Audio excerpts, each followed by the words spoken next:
Hello बच्चों, let's see this question. यहाँ पे आपके पास एक ऑर्गेनिक कंपाउंड दिया हुआ है जिसमें कि 1 2 3 4 5 कार्बन है, मतलब कि आपके सामने पेंटेन की चेन दी हुई है और उसका reaction anhydrous AlCl3 in presence of HCl कराया जा रहा है और वहां से एक दूसरा ऑर्गेनिक कंपाउंड बन रहा है। ठीक है, जो थोड़ा सा जो आपका रिएक्टेंट है उससे थोड़ा सा अलग है। कैसे अलग है वो देखते हैं।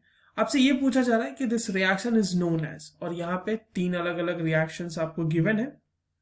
Fourth option is none of these obviously. तो आपको 3 ऑप्शंस जो गिवन है आपके पास उनमें से सिलेक्ट करना है कि ये रिएक्शन आखिर है तो क्या है। चलिए इस क्वेश्चन को सॉल्व करते हैं और सबसे पहले ये देखते हैं कि इस क्वेश्चन को सॉल्व करने के लिए हमारे पास कौन सा की कॉन्सेप्ट होना चाहिए। Now, in order to solve this question, you must be familiar with the reaction using anhydrous AlCl3 and HCl। anhydrous AlCl3 का रिएक्शन अल्केन के साथ कैसे होता है, अगर आपको ये पता है तो you can solve this question. चलिए देखते हैं इस क्वेश्चन में।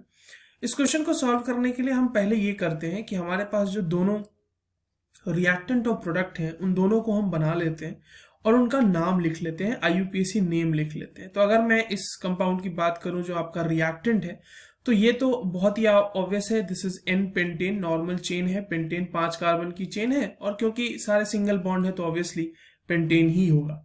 और अगर हम प्रोडक्ट को ड्रॉ कर लें यहाँ पे, तो प्रोडक्ट हमारा कुछ इस तरह का दिख रहा है जहां पे 1 2 3 और 4 सेकेंड पोजिशन पे एक मिथाइल सब्सटीट्यूशन दिख रहा होगा। तो this compound will be called as two methyl butane. अब देखिए इस 2-मिथाइल ब्यूटेन और N पेंटेन में अगर आप देखें तो ये दोनों एक दूसरे के चेन आइसोमर है। ठीक है, ये दोनों एक दूसरे के कैसे आइसोमर है, चेन आइसोमर है।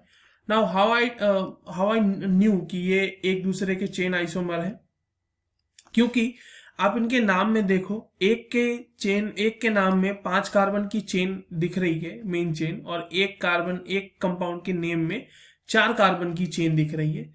ठीक है, ऑल्दो दोनों में जो है अगर आप देखें ध्यान से तो दोनों का जो फॉर्मूला होगा वो सेम होगा, C5H12 ही होगा इसका फॉर्मूला भी, और इसका भी ओवरऑल फॉर्मूला C5H12 भी होगा। बट जस्ट बिकॉज की स्ट्रक्चर में मेन चेन की लेंथ अलग अलग है, that is why they are related as chain isomer.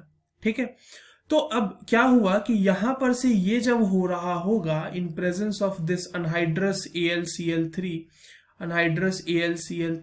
And HCl, तो हम ये कह सकते हैं ना कि इसमें क्या हुआ कि pentane had undergone the isomerisation. ये रिएक्शन कैसी होगी बच्चों, दिस इज आइसोमेराइजेशन, राइट। यहाँ पे आइसोमेराइजेशन हो गया ना, एक आइसोमर से दूसरा आइसोमर बन गया।